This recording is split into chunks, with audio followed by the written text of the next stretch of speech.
Hello. Today I'm talking about Taylor and Blake, a lesson in betrayal.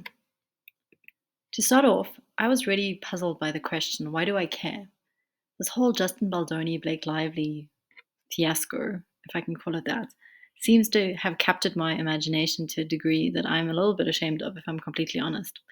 And I was really curious to understand, why did I care about this? These are complete strangers somewhere out in the world. What about it resonated or spoke to me? And when I contemplated this, the thing that really came to mind is the fascination with the human dynamics that were playing out between these different people and what that actually meant. So I thought the one thing that really came to mind was kind of the relationship between Blake and Taylor and what that really looks like and what that means. And what came to mind is that it's a really fascinating and interesting lesson in betrayal. So let's go into that. And that's the kind of purpose of this presentation. So if I start out and answer the question, what is betrayal? Let's start there. I think that's a good starting point. So if I start with betrayal and explaining that in my own words, I think that we as human beings, we can interact with each other in a way that we treat each other as equals, or alternatively, we can interact in a way in which the one person looks down on the other one, or one is more important than the other, or there's some sort of misequilibrium between the two people. So if we now expand this to people specifically, people have needs, and needs in this example is being portrayed as a glass. So two different people have different needs and different need sets. So let's make this as an example. So let's say I really need rest and my partner really wants to have fun. So now this is something that can happen in day-to-day life for anyone. Now, there's a whole set of solutions that we can come up with where both of our needs are met, or alternatively, we can come up with solutions in which only one of our needs is met. So, examples of where both of our needs would be met is, for example, watching TV. I get to rest, my partner gets to have a little bit of fun. Both of our needs are met in some way, but we're spending time together. Another example is, say, I chill on the couch while he plays games. This is another form of both of our needs being met. We're doing slightly different things, but we are still kind of content with the situation. Now, if we go back to this original of saying I need rest and my partner needs fun, there's situations in which can play out where one of our needs gets met kind of quote unquote at the expense of the other. So in this example, say the person wants to have fun and I really need rest. And the example is, or the break or the betrayal is that the partner plans a party. So his need for connection and fun is being met, and my need for rest is being overlooked, which means he's having a good time and I'm really happy. I mean, unhappy. I think that this is an example of a betrayal. So if we go back to defining betrayal, I think there's two parts. Part one is that, the experience of betrayal is that you put in your need in front of my need. So, you make yourself more important than myself, or just the needs that you have. And the second piece is that it's this idea that there's an intentionality behind it. Like you knew that I needed rest and you did the party anyway. So, especially, I think betrayal feels especially tough and hard when we feel like there's an intentionality to it, that it was done on purpose. So, you knew you didn't do this in willy nilly, but you did it on purpose. So now I'm going to go back to this example of Taylor and Blake and kind of let's dig into that particular example. And in doing so, we'll switch perspectives. And this little symbol is the symbol of perspectives between these two different worlds. So if we start out with Taylor's perspective, she obviously has a very specific need, and the need that I'm interpreting, this is a major disclaimer, this is just my trying to put myself into their shoes to understand what is going on. It is just one interpretation. There might be 100 other interpretations that are more accurate, but this is one way of looking at it. So, from Taylor's perspective, I think her need is for privacy. I think she really lives in the limelight with a lot of her life being broadcast to the world and a huge amount of people being interested in what she's up to. But I think that, she has a deep need for privacy, which has kind of come out. And the reason I say that is in her video that she made where she spoke about that she took a year off and she wasn't seen in the public eye. It was like it was taking a step away so that she can kind of be her own person and her own definition outside of the public eye. So that's the first piece. And then the second piece is that her and Blake being friends for a very long time and being friends through all the drama that unfolded in Taylor's life. And also kind of, I assume it's quite a traumatic experience when Taylor was kind of in the public eye, but very negatively so. So that she very much guards her privacy and she's quite intentional about when she's seen in public and why she's seen and when she isn't, etc., etc. And I think that if they've been friends for a long time, the assumption is, how important this is to me, you know what this means to me. So that's Taylor's perspective. So Taylor's perspective is, I want privacy and you know that I want privacy. Blake's, on the other hand, so if we switch sides and we look at Blake's perspective, is that, from her perspective, I think what she was looking for is that her need was to have creative expression. She's been in movies, she's been in a whole bunch of stuff, but she's been portrayed in a particular way, and maybe her own voice and her own creativity haven't had a massive opportunity to be expressed at this point in time. And maybe the thing that she was looking for was a mechanism to do so in the first instance. And secondly is, having a safe work environment, which are two very reasonable needs. So, and simultaneously, or similarly, I think that she would feel that Taylor should know. Taylor should know that this is my need. Taylor should know this is what's important to me because we've been friends for a long time and I've been talking about it, etc., etc. This is all just interpreting into the situation, but it's just a hypothesis. So now we have these two people with these two needs, simplified as privacy and creative expression.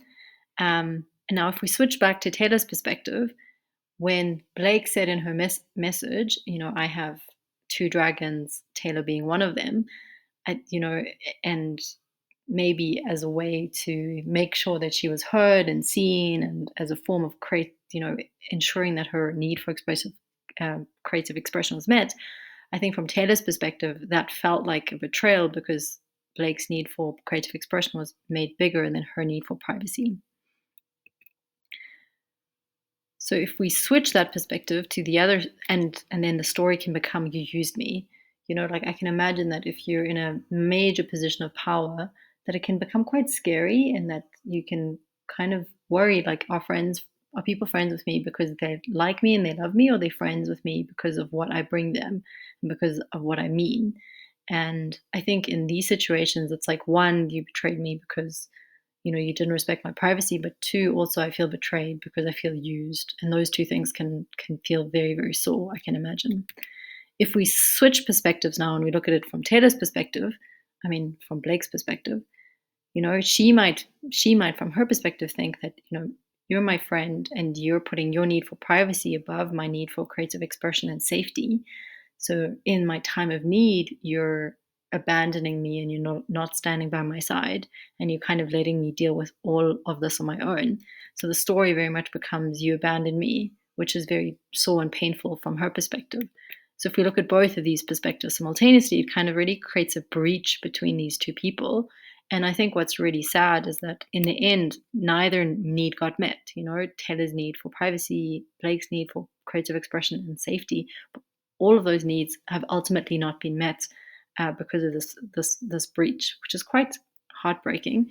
And I think what's incredibly tough is that this heartbreak is then also, both of them might be going through. That's quite sore. It's like going through a breakup. If you have a really big falling out with a really good friend of yours, and you feel like if the breach of trust is so great, then the question is, can our friendship survive this, or does it become kind of the end of this time?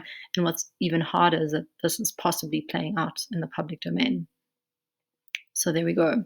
So that's kind of tricky. So I think the question then is kind of, what can we learn from this, or how can we navigate it? So it's an interesting lesson in, like, what does betrayal look like, but also that if you feel betrayed, it might be that the other person feels betrayed, but around something else. So kind of trying to practice seeing both perspectives. But the other question is, how could one heal from this? What could one do if this has happened? How do you navigate it going forward? This is my hypothesis. I'm happy to hear other opinions. So the next bit is, how do we heal? How do we heal if this has happened? So I think the part one is to put on the rose-tinted glasses, which is often said very negatively in relation to, if you're in a relationship and you're dating somebody, especially in the beginning, that the rose-tinted glasses are very bad.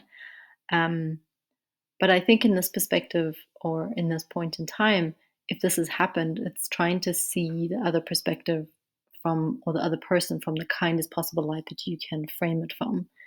And that's really the challenge to yourself. So I think going into healing would mean looking at these two things of betrayal, your needs over mine, and you knew on purpose. I think the second piece is one to really dig into this. You knew and you did it on purpose. I think applying the lens of the rose tinted glasses is that, we all are human and we're all fallible and we make mistakes, and especially when we're in situations of deep stress, of deep overwhelm, of trauma, anything that resembles that, we don't always make the best decisions. And even though I might know conceptually that you need privacy or that you want a creative expression or something like that, when when one's in crisis, it's pretty easy to overlook the other person's perspective and kind of be very hyper focused on your own, because your own need has been met and you're feeling hurt and you're feeling etc etc. So I think there is something to say around, are you sure that they really knew, and are you sure that they did it on purpose, and was it not just a mistake? My husband says this beautiful thing. He says, never ascribe to malice that which you can ascribe to ignorance or pain. So I think it's really around asking that question, was this intentional, or did a lot of this come kind of from ignorance, or because that person was in a very painful spot? So I think to kind of heal this, there's maybe two parts. So the one is kind of, what was that underlying need that was not met? And be like, what was it? What were you trying to achieve? And the second bit is like, what could one do to now meet that need? How can one make it up? If that makes sense. Um, so I think that that's a big part of it, to be like, this happened in the past and we can't undo what's already been done. But what is the underlying need, and how can we go about meeting that going forward? Is two really useful questions. And the third is really important, is to see the humanity and the fallibility, and to embrace the imperfection of the other person. Because I kind of, if they've let you down, or if they've betrayed you, or if something's happened, you know, ultimately we're all equal and they're not less than, and they most probably did that because of pain, and yeah, it's like we're just all humans.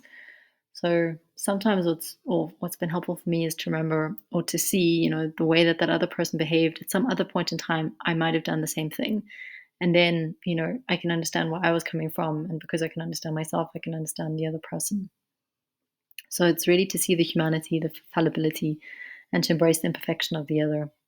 And maybe that's kind of a way to describe forgiveness, but maybe there's better ways to describe forgiveness. This is just one way to do it. So anyway, so this is my take on the situation, but it's just one take, and there's many different perspectives to this.